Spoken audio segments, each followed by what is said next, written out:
Andrew, thank you. We do start this morning with a live look at Lower Manhattan as we remember the attack on the World Trade Center and our nation 22 years ago. Nearly 3,000 people died that day in New York, Washington, D.C., and Shanksville, Pennsylvania. For many Americans, that September morning is a distant memory, but for many others, the pain is a constant presence. Their stories are ones we cannot and should not forget. Here's ABC's Derek Dennis. Last night, the tribute in lights shining upward during a test hours before the official tribute to the victims of the World Trade Center attacks 22 years ago today.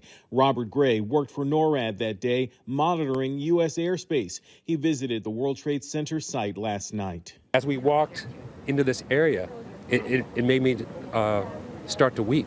2,753 people died in Lower Manhattan that day, and just this weekend, the remains of 2 more were identified by the medical examiner.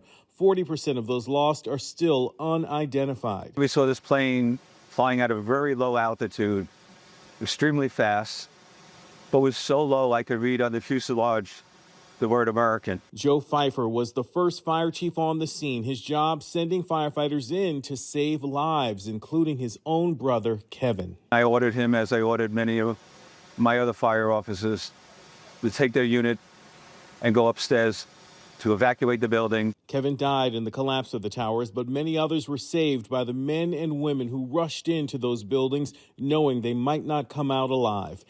James Brosey, president of the Uniformed Fire Officers Association, lost his father, a fire department lieutenant who responded to the scene. He died just this year from a 9/11 related cancer. 341 members of New York's fire department have now succumbed to ground zero related illnesses.